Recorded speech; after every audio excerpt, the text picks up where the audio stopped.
ಗಂಡಿಗೆ ಸರ್ಕಾರಿ ಕೆಲಸನೇ ಇರಬೇಕು, ಒಳ್ಳೆ ಬಿಲ್ಡಿಂಗ್ ಕಟ್ಟಿರಬೇಕು, ಹಾಗೆ ಒಳ್ಳೆ ಜಮೀನು ಇರಬೇಕು. RTC ಕೊಟ್ಟು ಮದುವೆ ಆಗುವಂಥ ಕಾಲ ಬಂದಿದೆ ಇವಾಗ. RTC ಜಮೀನು, RTC ಮನೆ ಪತ್ರ, ಸ್ಯಾಲ್ರಿ ಸ್ಲಿಪ್ಪು ತೋರಿಸಿ ಹುಡುಗ ಬೇಕಾಗಿಲ್ಲ ಅವ್ರಿಗೆ. ಅವರ ಅನುಕೂಲ ಏನಿದೆ, ಅವರ ಜಮೀನು ಏನಿದೆ, ಅವರ ಆಸ್ತಿ ಎಷ್ಟಿದೆ. ಇವತ್ತು ಎಚ್ಚೆತ್ಕೊಳ್ಳಿ, ನಿಮ್ಮೂರು ಶಾಲೆಗಳನ್ನು ನೀವು ಉಳಿಸ್ಕೊಳ್ಳುವಂಥ ಕೆಲಸವನ್ನು ಮಾಡಿ. ಯಾಕೆ ಅಂದರೆ ಇನ್ನೂ 5 ವರ್ಷ ಹೋದರೆ ನಿಮ್ಮ ಊರುಗಳಲ್ಲಿ ಶಾಲೆಗಳಿರಲ್ಲ, ಸ್ಮಶಾನಗಳಾಗ್ಬಿಡ್ತವೆ. ಬದುಕಿನ ಪಾಠ, ಜೀವನದ ಪಾಠ ಕಲಿಸುವಂಥದ್ದು ಅದು ಸರ್ಕಾರಿ ಶಾಲೆ ಮಾತ್ರ. ಓದೋರು ಎಲ್ಲರೂ ಡಾಕ್ಟ್ರು, ಇಂಜಿನಿಯರ್ಸು, ಗೌರ್ಮೆಂಟ್ ಕೆಲಸ ಸಿಕ್ಬಿಡಲ್ಲ. ಜೀವನದಲ್ಲಿ ಯಾವುದೋ ಒಂದು ಕೆಲಸನ ಮಾಡಬೇಕು ನಾನು ಅಂತಂದರೆ ಜೀವನದ ಮೌಲ್ಯಗಳನ್ನ ತಿಳ್ಕೊಂಡಿರಬೇಕು, ಬದುಕಿನ ಪಾಠ ಕಲಿತಿರಬೇಕು. ಅದನ್ನೆಲ್ಲ ಕಲಿಸುವಂಥದ್ದು ಸರ್ಕಾರಿ ಶಾಲೆ. ಫಾಸ್ಟು ಎಲ್ಲ ಫಾಸ್ಟ್ ರೀತಿಲಿ ಹೋಗಿ ನಿಜವಾಗ್ಲೂ ಫಾಸ್ಟಾಗಿ ಹೋಗ್ತವ್ರೆ. 35 ವರ್ಷ 20 ವರ್ಷಕ್ಕೆಲ್ಲ ಹಾರ್ಟ್ ಅಟ್ಯಾಕ್ ಆಗಿ ಸಾಯ್ತಿದ್ದಾರೆ ಕಣ್ರಿ ಜನ. ಯಾರೋ ಮಗಳು, ಅವ್ರನ್ನ ಎತ್ತಿರೋರು ಯಾರೋ, ಅವ್ರನ್ನ ಪೋಷಣೆ ಮಾಡಿರೋರು ಯಾರೋ ಒಬ್ಬರು ದಳ್ಳಾಳಿ ಮಾತು ಕೇಳ್ಕೊಂಡು ಹೆಣ್ಣು ಕೊಡುವಂಥ ಪರಿಸ್ಥಿತಿಗೆ ಬಂದಿರೆ ಆ ದಳ್ಳಾಳಿಗೆ 50,000 1 ಲಕ್ಷ ರೂಪಾಯಿ. ಬದುಕಿದ್ರೆ ಎಲ್ಲ, ನೀವು ಬದುಕಿದ್ರೆ ಎಲ್ಲ.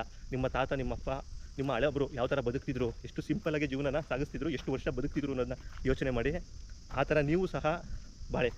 ಫಾಸ್ಟ್ ಯುಗದಲ್ಲಿ ಫಾಸ್ಟಾಗಿ 40-50 ವರ್ಷಕ್ಕಿಂತ ಇವಾಗ ನಿಜವಾಗ್ಲೂ 50 ವರ್ಷ ಪೂರೈಸೋದೇ ಕಷ್ಟ. ನಿಮ್ಮನ್ನು ನೀವು ರಾಜರಾಗ್ರಿ, ಕೆಲಸ ಮಾಡಿಸ್ರಿ ನೀವು ಅಂತ ಅವ್ರು ಹೇಳ್ತವ್ರೆ. ಆದರೆ ನಾವು ಗುಲಾಮ್ರಾಗೇ ಇರ್ತೀವಿ. ಅವರೇ ಕೆಲಸ ಮಾಡಲಿ, ಅವರು ರಾಜರಾಗಲಿ, ನಾವು ಗುಲಾಮ್ರಾಗೇ ಇರ್ತೀವಿ. ಮುಂದೆ ಒಂದು ಗೋರ್ಮೆಂಟ್ ಸ್ಕೂಲ್ನ ಓಪನ್ ಮಾಡಿಸ್ಬೇಕು, ಒಂದು ಗೋರ್ಮೆಂಟ್ ಸ್ಕೂಲ್ನ ನಿಮ್ಮೂರಲ್ಲಿ ತರಬೇಕು ಅಂತಂದರೆ ಆವಾಗ ಮೊದಲು ಎಷ್ಟು ಕಷ್ಟಪಟ್ಟಿರ್ತಾರೆ ಯೋಚನೆ ಮಾಡಿ. ರೈತರುಗಳಿರಲ್ಲ, ತಿನ್ನೋಕ್ಕೆ ಅನ್ನ ಇರಲ್ಲ, ಗೊತ್ತಾಯ್ತಾ ನಿಮಗೆ? ತಿನ್ನೋಕ್ಕೆ ಆಹಾರ ಸಿಗಲ್ಲ, ತರಕಾರಿ ಸಿಗಲ್ಲ. ಯಾಕೆಂದರೆ ರೈತರುಗಳನ್ನ ಇದೇ ಥರ ಕಡೆ ಕಾಣ್ತಾನೆ ಇದ್ದರೆ ಏನು ತಿಂತೀರಾ? ದುಡ್ಡು ತಿನ್ನೋಕ್ಕಾಗತ್ತಾ? ದುಡ್ಡು ಸಂಪಾದನೆ ಮಾಡ್ತೀರಾ, ಆಯಿತು, ಲಕ್ಷಗಟ್ಟಲೆ ಕೋಟಿಗಟ್ಟಲೆ ಸಂಪಾದನೆ ಮಾಡ್ತೀರಾ, ಹೊಟ್ಟೆಗೆ ಏನು ತಿಂತೀರಾ? ಇಲ್ಲಿ ಮೇಷ್ಟ್ರುಗಳು ಹೊಡೆದ್ರು ಅಂತ ಹೋಗಿ ಮನೇಲಿ ಹೇಳಂಗಿರಲಿಲ್ಲ. ಇಲ್ಲಿ ಅಕಸ್ಮಾತ್ ಹೇಳಿದ್ರು ಅವ್ರು ಬಂದು ಹೊಡಿಬೇಡಿ ಅಂತ ಹೇಳ್ತಿರಲಿಲ್ಲ, ಇನ್ನೊಂದು 4 ಕೊಡಿರಿ ಕಲಿಸಿ ಅಂತ. ಅಷ್ಟು ಭಯನ ಇಟ್ಟಿದ್ರು ಟೀಚರ್ಸ್ಗಳು. ಸ್ನೇಹಿತರೆ ನಮಸ್ತೆ, ನಾನು ನಿಮ್ಮ ಚೇತನ.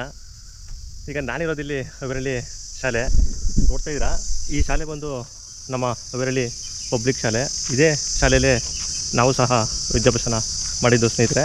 ನಾನು ಯಾಕೆ ಈಗ ಈ ಶಾಲೆ ಬಗ್ಗೆ ಹೇಳ್ತಾ ಇದ್ದೀನಿ ಅಂತಂದರೆ, ಬನ್ನಿ ಈಗ ಫಸ್ಟು ನಮ್ಮ ಶಾಲೆನ ತೋರಿಸ್ತೀನಿ. ಕರ್ನಾಟಕ ಪಬ್ಲಿಕ್ ಶಾಲೆ ಅವೆರಳ್ಳಿ.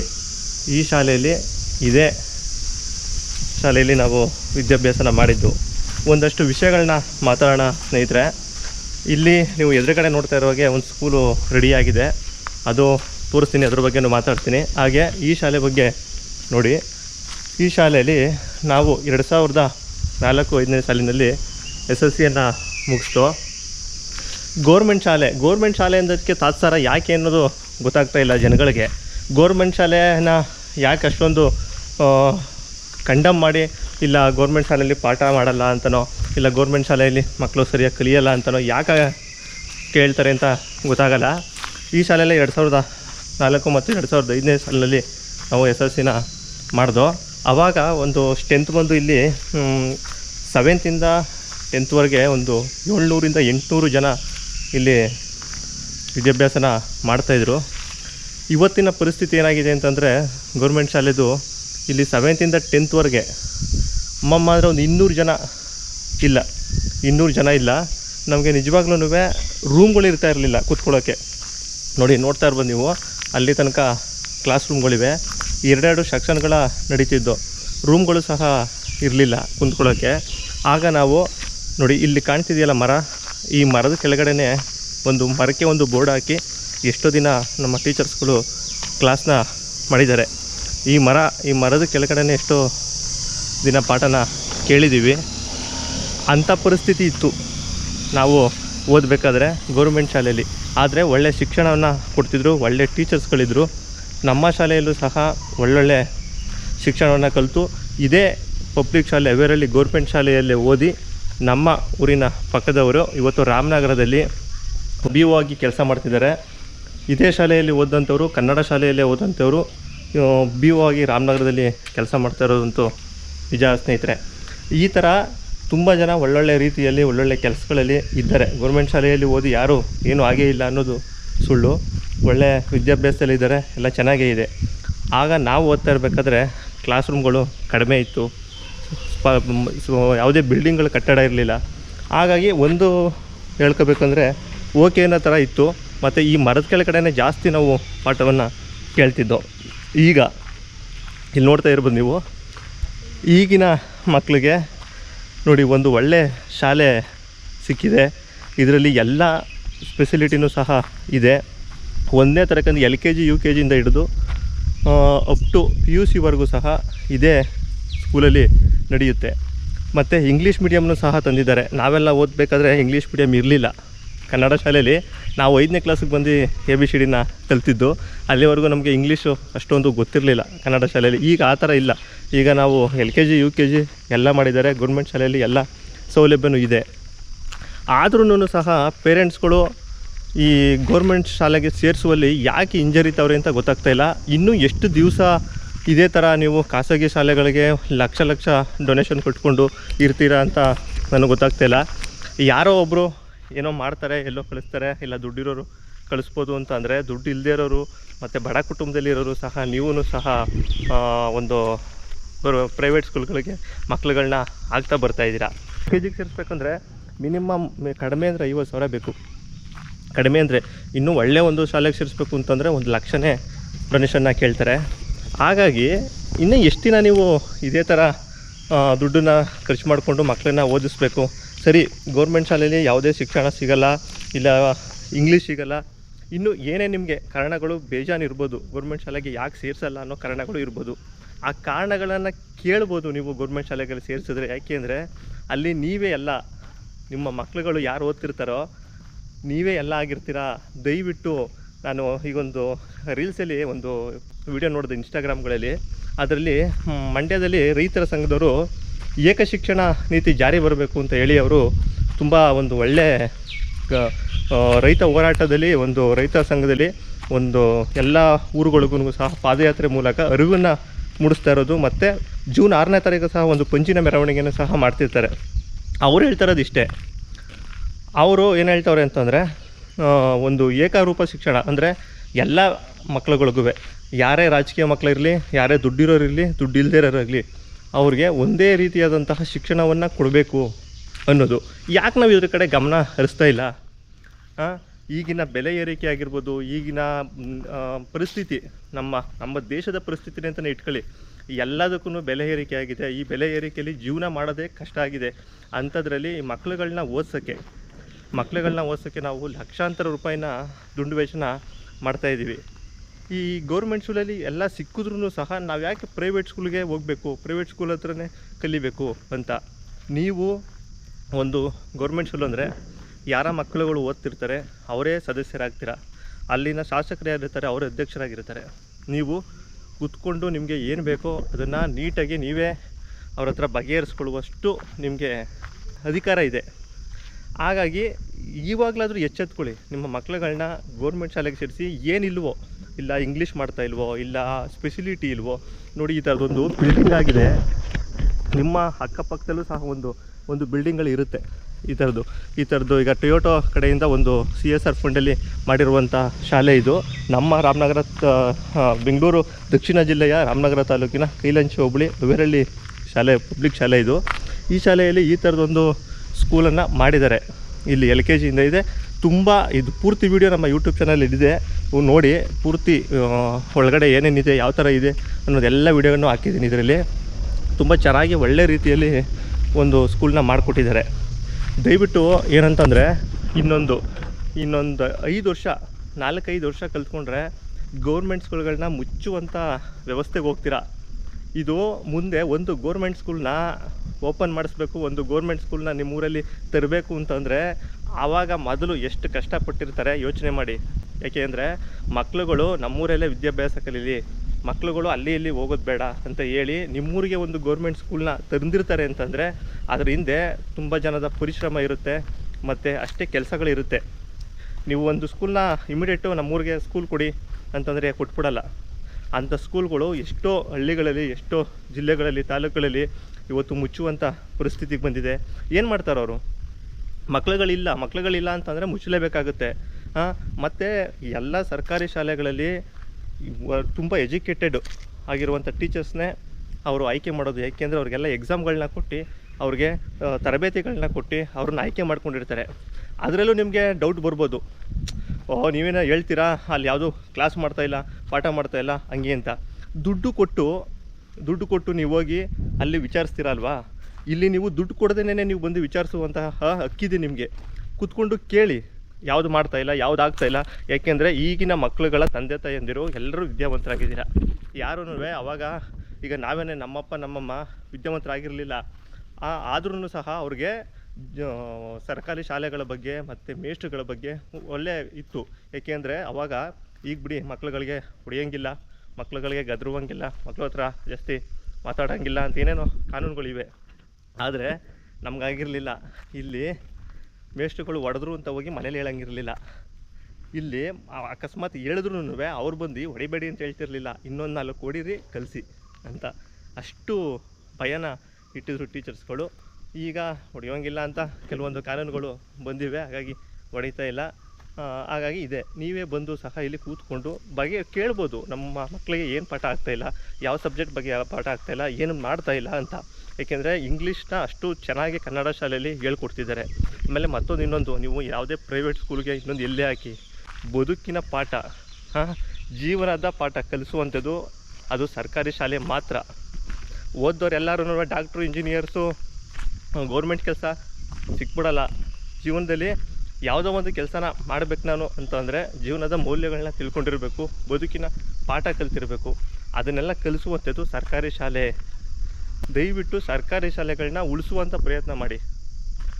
ನೀವು ದುಡ್ಡು ವೆಚ್ಚ ಮಾಡಿಕೊಂಡು, ಮತ್ತು ಈಗ ಹೆಂಗಾಗಿದೆ ಗೊತ್ತಾ, ಸರಿ ಆಯಿತು ಈಗ ಸರ್ಕಾರಿ ಶಾಲೆ ಬೇಡ ನಿಮಗೆ, ಪ್ರೈವೇಟ್ ಶಾಲೆ ಬೇಕು, ಪ್ರೈವೇಟ್ ಶಾಲೆ ಬೇಕು, ಪ್ರೈವೇಟೇ ಬೇಕಲ್ವಾ. ಪ್ರೈವೇಟ್ ಶಾಲೆ, ಸರ್ಕಾರಿ ಶಾಲೆ ಬೇಕಾಗಿಲ್ಲ, ಆದರೆ ಮದುವೆ ಆಗುವಂಥವ್ರಿಗೆ ಸರ್ಕಾರಿ ಕೆಲಸನೇ ಇರಬೇಕು ಅಂತ ಹೇಳ್ತಾರೆ. ಈಗ ಎಷ್ಟು ಜನಕ್ಕೆ ಸರ್ಕಾರಿ ಕೆಲಸ ಕೊಡ್ತಿದ್ದಾರೆ, ಎಷ್ಟು ಜನ ಮಾಸ್ಟ್ರುಗಳಿಗೆ ಹುದ್ದೆ ಖಾಲಿ ಇದೆ, ಆದರೆ ಆ ಹುದ್ದೆನ ಭರ್ತಿ ಮಾಡ್ತಿದ್ದಾರೆ. ಯಾಕೆ ಭರ್ತಿ ಮಾಡ್ತಾಯಿಲ್ಲ ಅಂದರೆ ಮಕ್ಳುಗಳೇ ಹೋಗ್ತಾ ಇಲ್ಲ. ಮಕ್ಳುಗಳು ಸರ್ಕಾರಿ ಶಾಲೆಗೆ ಹೋದ್ರಲ್ವ ಮೇಷ್ಟ್ರುಗಳಿಗೆ ಕೆಲಸ ಸಿಗೋದು, ಮೇಷ್ಟ್ರಾಗೋದು, ಗೌರ್ಮೆಂಟ್ ಕೆಲಸ ತಗೊಳ್ಳೋದು. ಸುಮ್ಮನೆ ಸ್ಕೂಲ್ಗಳಿಗೆ ಅವರು ಸುಮ್ಮನೆ ಆಗ್ತಾರೆ ಮಾಸ್ಟ್ರುಗಳನ್ನ. ಎಷ್ಟೋ ಹೋರಾಟಗಳು ನಡೀತಾ ಇದೆ, ಸರ್ಕಾರಿ ಕೆಲಸ ಸಿಗ್ತಾಯಿಲ್ಲ ನಮಗೆ, ಸರ್ಕಾರಿ ಕೆಲಸ ಕೊಡಿಸಿ ಅಂದ್ಬಿಟ್ಟು ಎಷ್ಟೋ ಹೋರಾಟಗಳು ನಡೀತಾ ಇದೆ. ಆದರೆ ಅದನ್ನು ಯಾರೂ ತಲೆ ಕೆಡಿಸ್ಕೋತಾ ಇಲ್ಲ. ಯಾರು ಮದುವೆ ಆಗ್ತಾರೋ ಅವ್ರಿಗೆ ಸರ್ಕಾರಿ ಕೆಲಸ ಇರಬೇಕು. ಜೀವನದ ಮೌಲ್ಯನೇ ಹೋಗ್ಬಿಟ್ಟೈತೆ ಇತ್ತೀಚೆಗೆ ಏನಂದರೆ ದುಡ್ಡು, ಆಸ್ತಿ, ಹಣ, ನೀನು ಎಷ್ಟರಲ್ಲಿದೆಯಾ ಅದು ರೇಂಜು ಆ ಥರ ಬಂದ್ಬಿಟ್ಟೈತೆ. ಯಾರೋ ಮಗಳು, ಅವ್ರನ್ನ ಎತ್ತಿರೋರು ಯಾರೋ, ಅವ್ರನ್ನ ಪೋಷಣೆ ಮಾಡಿರೋರು ಯಾರೋ ಒಬ್ಬರು ದಳ್ಳಾಳಿ ಮಾತು ಕೇಳ್ಕೊಂಡು ಹೆಣ್ಣು ಕೊಡುವಂಥ ಪರಿಸ್ಥಿತಿಗೆ ಬಂದಿದೆ. ಆ ದಳ್ಳಾಳಿಗೆ 50,000 1 ಲಕ್ಷ ರೂಪಾಯಿ. ಮಾತೆತ್ರ 50 ಲಕ್ಷ 1 ಲಕ್ಷನೇ ಕೇಳೋದವರು, ಕಮ್ಮಿ ಏನಿಲ್ಲ. ಅವರು ಮಕ್ಕಳನ್ನ ಎತ್ತಿರೋರು, ವಿದ್ಯಾಭ್ಯಾಸ ಕಲಿಸಿರೋರು ಅವ್ರನ್ನ ಕೇರ್ ತಗೊಂಡಿರೋರು ಅವರು. ಆದರೆ ಗಂಡು ಹುಡುಕಿ ಮದುವೆ ಮಾಡೋಕ್ಕೆ ದಳ್ಳಾಳಿ, ಆ ದಳ್ಳಾಳಿಗೆ 50,000 1 ಲಕ್ಷ. ಎಲ್ಲಿಗೆ ಬಂದಿದೆ ನಮ್ಮ ಪರಿಸ್ಥಿತಿ. ಆಮೇಲೆ ಏನಂದರೆ ಗಂಡಿಗೆ ಸರ್ಕಾರಿ ಕೆಲಸನೇ ಇರಬೇಕು, ಒಳ್ಳೆ ಬಿಲ್ಡಿಂಗ್ ಕಟ್ಟಿರಬೇಕು, ಹಾಗೆ ಒಳ್ಳೆ ಜಮೀನಿರಬೇಕು. RTC ಕೊಟ್ಟು ಮದುವೆ ಆಗುವಂಥ ಕಾಲ ಬಂದಿದೆ ಇವಾಗ. RTC ಜಮೀನು, RTC ಮನೆಯ ಪತ್ರ, ಸ್ಯಾಲ್ರಿ ಸ್ಲಿಪ್ಪು ತೋರಿಸಿ. ಹುಡುಗ ಬೇಕಾಗಿಲ್ಲ ಅವ್ರಿಗೆ, ಅವರ ಅನುಕೂಲ ಏನಿದೆ, ಅವರ ಜಮೀನು ಏನಿದೆ, ಅವ್ರ ಆಸ್ತಿ ಎಷ್ಟಿದೆ. ಹುಡುಗ ಏನು ಅಂಗಾರ ಇರಲಿ, ಫಸ್ಟು ಈ ಗುಣ ನೋಡಿ ಹೆಣ್ಣು ಕೊಡಿ, ಅವರ ಮನೆತನ ನೋಡಿ ಹೆಣ್ಣು ಕೊಡಿ ಅಂತ ಕೇಳ್ತಿದ್ರಂತೆ. ಇವಾಗ ಏನಾಗಿದೆ ಅಂತ ಅಂದರೆ ಜನ ಫಾಸ್ಟು ಎಲ್ಲ ಫಾಸ್ಟ್ ರೀತಿಲಿ ಹೋಗಿ ನಿಜವಾಗ್ಲೂ ಫಾಸ್ಟಾಗಿ ಹೋಗ್ತವ್ರೆ. 35 ವರ್ಷ 20 ವರ್ಷಕ್ಕೆಲ್ಲ ಹಾರ್ಟ್ ಅಟ್ಯಾಕ್ ಆಗಿ ಸಾಯ್ತಿದ್ದಾರೆ ಕಣ್ರಿ ಜನ. ಎಷ್ಟೋ ಕಡೆ ನೋಡ್ರಿ ಇವತ್ತು.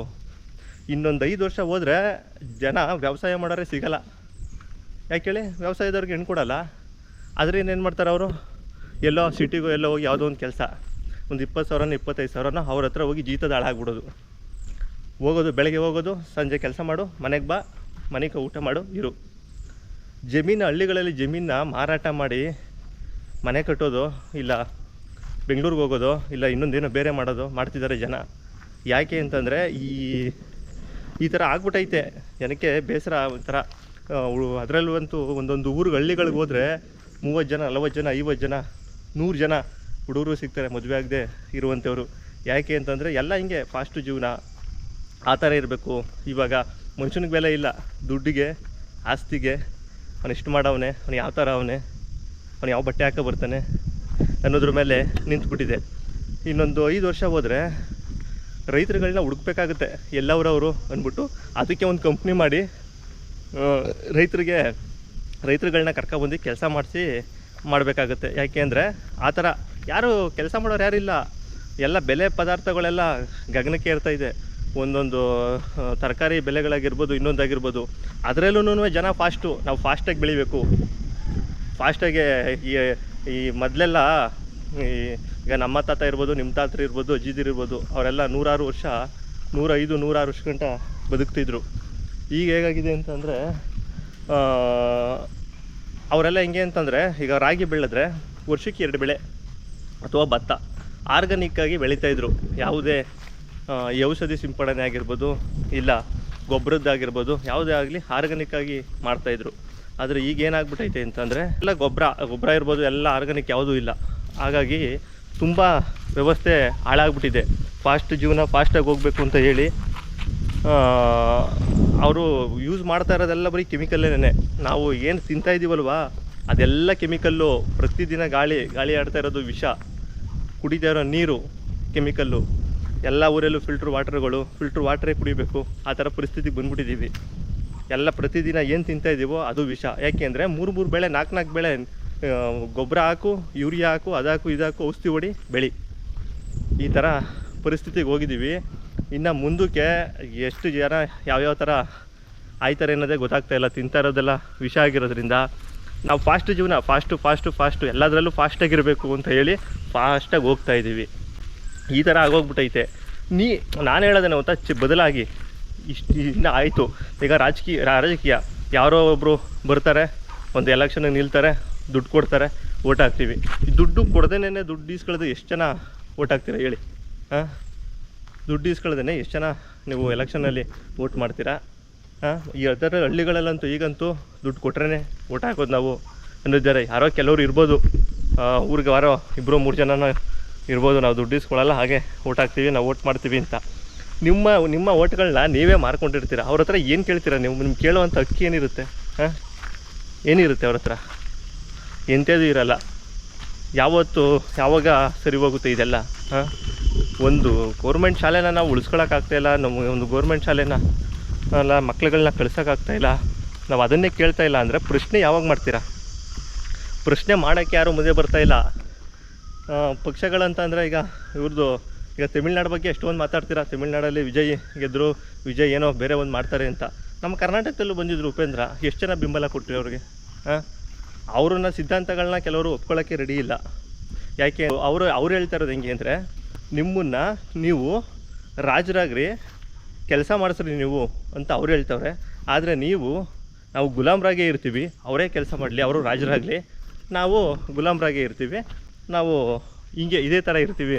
ನಾವು ಜೈ ಅಂದ್ಕೊಂಡೇನೆ ಯಾವ ಪಕ್ಷ ಬಂದರೂ ಆ ಪಕ್ಷಕ್ಕೆ ಜೈ ಅಂದ್ಬಿಟ್ಟು ದುಡ್ಡಿಸ್ಕೊಂಡು ಮುಗೀತು.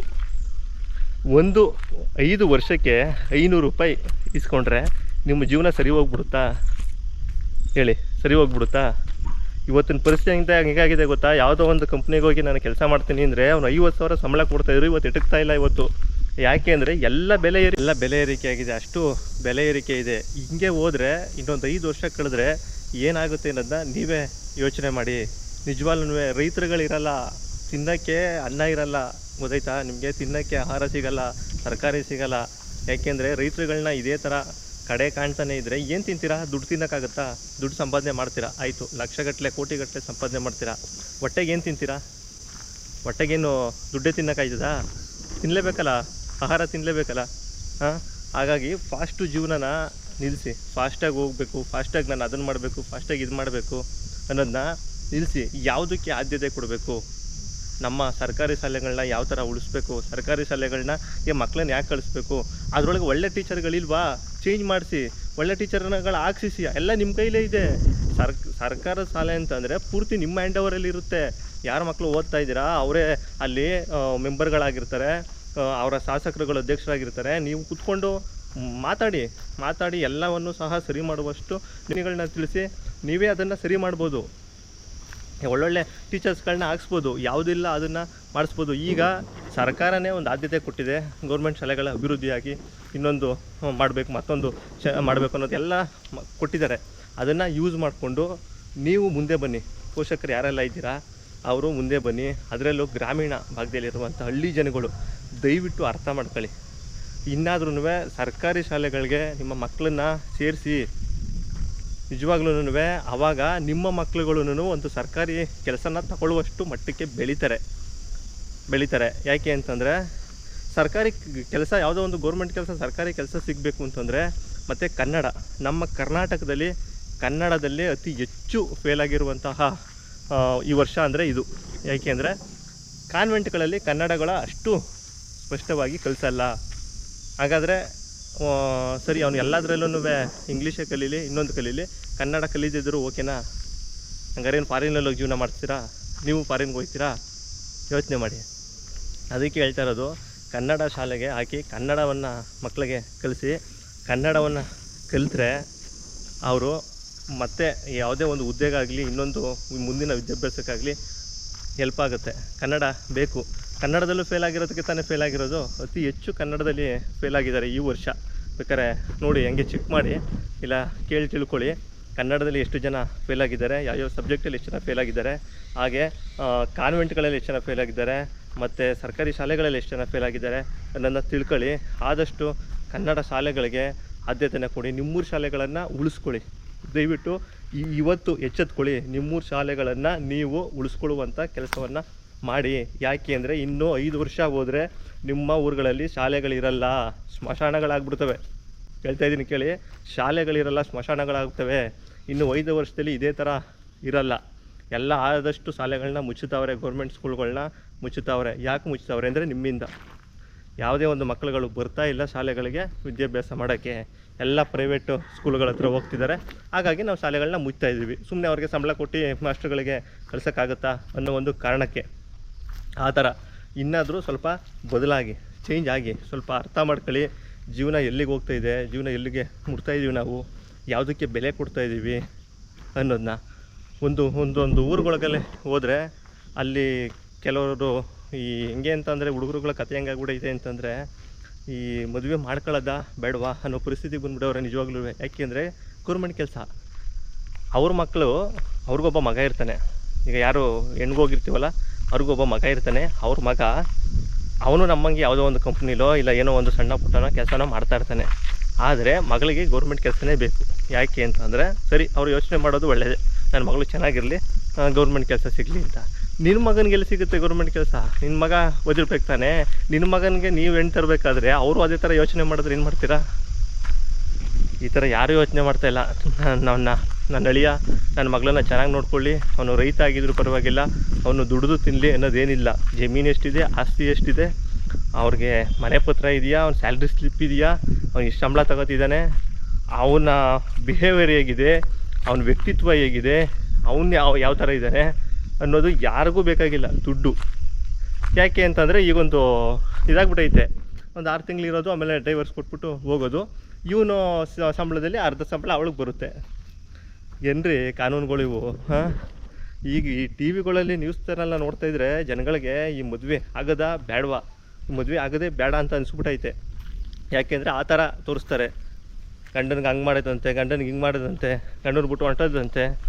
ಬರೀ ಇಂಥವೇ ನ್ಯೂಸ್ಗಳು ಕೇಳಿ ನೋಡಿ ಹುಡುಗರುಗಳು ಹೆಂಗಾಗ್ಬಿಟ್ಟವ್ರೆ ಅಂದರೆ, ಅಯ್ಯೋ ಇಲ್ಲಿ ಯಾವ್ದಾರ ಆತಾಗ ಮಠ ಗಿಟ್ಟ ಕಟ್ಕೊಂಡು ಇದ್ಬಿಡೋಣ, ಆತಾಗೆ ನಮಗೇನು ಬೇಡ, ಸನ್ಯಾಸಿಗಳಾಗ್ಬಿಡುವ ಆತಾಗೆ ಅನ್ನೋ ಪರಿಸ್ಥಿತಿಗೆ ಬಂದ್ಬಿಟ್ಟವ್ರೆ. ಹಾಗಾಗಿ ದಯವಿಟ್ಟು ಎಚ್ಚೆತ್ಕೊಳ್ಳಿ. ನಿಮ್ಮ ಊರ ಶಾಲೆಗಳನ್ನ ನೀವು ಉಳಿಸ್ಕೊಳ್ಳಿ. ಫಾಸ್ಟಿಗಕ್ಕೆ ಹೋಗಬೇಡಿ. ಫಾಸ್ಟಿಗಕ್ಕೆ ಹೆಲ್ತನ್ನ ಕಾಪಾಡ್ಕೊಳ್ಳಿ. ಯಾಕೆ ಅಂದರೆ ಮನುಷ್ಯ ಬದುಕಿದ್ರೆ ಎಲ್ಲ, ನೀವು ಬದುಕಿದ್ರೆ ಎಲ್ಲ. ನಿಮ್ಮ ತಾತ, ನಿಮ್ಮ ಅಪ್ಪ, ನಿಮ್ಮ ಹಳೆಯೊಬ್ಬರು ಯಾವ ಥರ ಬದುಕ್ತಿದ್ರು, ಎಷ್ಟು ಸಿಂಪಲ್ಲಾಗಿ ಜೀವನನ ಸಾಗಿಸ್ತಿದ್ರು, ಎಷ್ಟು ವರ್ಷ ಬದುಕ್ತಿದ್ರು ಅನ್ನೋದನ್ನ ಯೋಚನೆ ಮಾಡಿ. ಆ ಥರ ನೀವು ಸಹ ಬಾಳೆ. ಫಾಸ್ಟ್ ಯುಗದಲ್ಲಿ ಫಾಸ್ಟಾಗೆ 40-50 ವರ್ಷಕ್ಕಿಂತ ಇವಾಗ ನಿಜವಾಗಲೂ 50 ವರ್ಷ ಪೂರೈಸೋದೇ ಕಷ್ಟ. ನಾನು ಇವತ್ತು ವೀಡಿಯೋ ಮಾಡ್ತಾಯಿದ್ದೀನಿ. ಇವತ್ತು ಬೆಳಗ್ಗೆ ಒಂದು ಸುದ್ದಿ ಕೇಳಿದೆ. ಎ ಜೆ ಅಂತ ಅಂದ್ಬಿಟ್ಟು ಒಂದು ಸೀರಿಯಲಲ್ಲಿ ಆ್ಯಕ್ಟ್ ಮಾಡಿದ್ದಾರೆ. ಅವ್ರ ಹೆಸರು ಬಂದ್ಬಿಟ್ಟು ಎ ಜೆ ಅಂತಲೇ ಫೇಮಸ್ ಒಂದು ಸೀರಿಯಲಲ್ಲಿ. ಅವ್ರು ಇವತ್ತು ಬೆಳಗ್ಗೆ ಹಾರ್ಟ್ ಅಟ್ಯಾಕ್ ಆಗಿ ತಿರೋಗಿದ್ದಾರೆ. 47 ವರ್ಷ. 47 ವರ್ಷ ಆರೋಗ್ಯವಾಗಿದ್ದವರು. ಯೋಚನೆ ಮಾಡಿ ಯಾವ ಥರ ಆಗ್ತಾಯಿದೆ ನಮ್ಮ ದೇಹದಲ್ಲಿ, ನಮ್ಮ ಆರೋಗ್ಯದಲ್ಲಿ ಏರುಪೇರು ಯಾವ ಥರ ಆಗ್ತಾಯಿದೆ, ಏನಾಗ್ತಾಯಿದೆ, ನಾವು ಏನನ್ನು ತಿಂತಾಯಿದ್ದೀವಿ, ಏನನ್ನು ಉಸಿರಾಡ್ತಾಯಿದ್ದೀವಿ ಅನ್ನೋದನ್ನ ಯೋಚನೆ ಮಾಡಿ. ಸುಮ್ಮನಿದ್ದವ್ರು 20 ವರ್ಷ 30 ವರ್ಷಕ್ಕೆಲ್ಲ ಹಾರ್ಟ್ ಅಟ್ಯಾಕು. ಚೆನ್ನಾಗೇ ಇದ್ದ ಕಣೋ, ಈಗ ನೆನ್ನೆ ಚೆನ್ನಾಗಿದ್ದ, ಸೋತೋಗ್ಬಿಟ್ಟ ಅಂತ ಅಂತಾರೆ. ದಿಲೀಪ್ ರಾಜ್ ಅಂತ ಅವ್ರ ಹೆಸರು. ಅದು ನಮ್ಮೂರಲ್ಲೇ ಸಹ ಅವರೊಂದು ಎಸ್ಟೇಟ್ ಮಾಡಿಕೊಂಡು ಇದ್ದರು. ಎಸ್ಟೇಟ್ ಮಾಡ್ಕೊಂಡು ಅಲ್ಲೇ ಮನೆ ಮಾಡಿಕೊಂಡು ಇದ್ದರು. ತುಂಬ ನಮ್ಮೂರಿಗೆ ಯಾವುದೇ ಒಂದು ಗ್ರಾಮೀಣ ಒಂದು ಏನೇ ಫಂಕ್ಷನ್ ನಡೆದ್ರೂ, ಧಾರ್ಮಿಕ ಆಚರಣೆಗಳು ನಡೆದ್ರೂ ತುಂಬ ಸಪೋರ್ಟ್ ಮಾಡ್ತಾ ನಮ್ಮೂರನವರೇ ಆಗಿ ಗ್ರಾಮದ ಜನ ಜೊತೆ ಚೆನ್ನಾಗಿ ಓಡಾಡ್ಕೊಂಡು ಪಾಪ ಇರ್ತಿದ್ರು. ಇವತ್ತು ಅವರು ತೀರ್ಕೊಂಡ್ರು ಅಂತ ಕೇಳಿ ಒಂಥರ ಬೇಜಾರಾಯಿತು. ಏಕೆ ಅಂತಂದರೆ ಯಾವುದೇ ಒಂದು ವಿಷಯಕ್ಕೆ ಹೋದ್ರೂ ಸಹ, ನಾವೊಂದು ಗಣೇಶನ ಹಬ್ಬ ಮಾಡಿದ್ರು ಸಹ ಅವರು ಏನೇ ಸಹಾಯ ಕೇಳಿದ್ರು ಸಂತೋಷದಿಂದ ಮಾಡ್ತಿದ್ರು, ಬರ್ತಿದ್ರು. ಪಾಪ ಅಂಥವ್ರಿಗೆ ಈ ಥರ ಆಗಿದ್ದು ತುಂಬ ಕಷ್ಟ. ಈ ಥರ ಜೀವನ ಆಗೋಗ್ಬಿಟ್ಟಿದೆ. ಅದರಿಂದ ದಯವಿಟ್ಟು ಸಿಂಪಲ್ಲಾಗಿ ಬದುಕೋದನ್ನ ಕಲಿಯೋಣ. ಆದಷ್ಟು ನಿಮ್ಮ ಶಾಲೆಗಳನ್ನು ಉಳಿಸುವಲ್ಲಿ ನಿಮ್ಮದೇ ಕೆಲಸ ಇರೋದು. ದಯವಿಟ್ಟು ಸರ್ಕಾರಿ ಶಾಲೆಗಳನ್ನ ಉಳಿಸಿ ಬೆಳೆಸಿ. ನೋಡಿ, ಇದು ನಮ್ಮ ಸರ್ಕಾರಿ ಶಾಲೆ. ಇವತ್ತಿಗೂ ನಾವು ಇಲ್ಲಿಗೆ ಬಂದರೆ ನನಗೆ ಮೈ ಜುಮ್ ಅನ್ನುತ್ತೆ, ರೋಮಾಂಚನ ಆಗುತ್ತೆ. ಯಾಕೆಂದರೆ ಒಂದೊಂದು ಜಾಗನೂ ನಮಗೆ ಇವತ್ತೂ ಇಲ್ಲೆಲ್ಲ ಓಡಾಡಿರುವಂಥ ನೆನಪುಗಳಿವೆ, ಇಲ್ಲಿ ಕೂತಿರುವಂಥ ನೆನಪುಗಳಿವೆ, ಗಿಡ ಮರಗಳನ್ನ ನೆಟ್ಟಿರುವಂಥ ನೆನಪುಗಳಿವೆ. ನೋಡಿ, ಇದು ಈಗಿನ ಹೊಸ ಶಾಲೆ. ಇಷ್ಟು ವ್ಯವಸ್ಥಿತವಾಗಿ ಮಾಡಿಕೊಟ್ಟಿದ್ದಾರೆ. ನಿಮ್ಮ ಸರ್ಕಾರಿ ಶಾಲೆ ಎಲ್ಲಿದೆ ನೋಡಿ, ತುಂಬ ಚೆನ್ನಾಗಿರುತ್ತೆ. ಸರ್ಕಾರಿ ಶಾಲೆ ಓದಿರೋರಿಗೆ ಎಲ್ಲ ಗೊತ್ತೇ ಇರುತ್ತೆ. ನೋಡಿ, ಈ ಮರದಲ್ಲಿ ನಮಗೊಂದು ಬೋರ್ಡ್ನ ಹಾಕಿರೋರು, ಇಲ್ಲಿ ಕುತ್ಕೊಂಡು ನಾವು ಪಾಠನ ಕೇಳ್ತಿದ್ದೋ ಕೆಳಗಡೆ. ಇವತ್ತಿಗೂ ಸಹ ಆ ನೆನಪು ನಮ್ಮನ್ನು ಕಾಡುತ್ತೆ ಸ್ನೇಹಿತರೆ.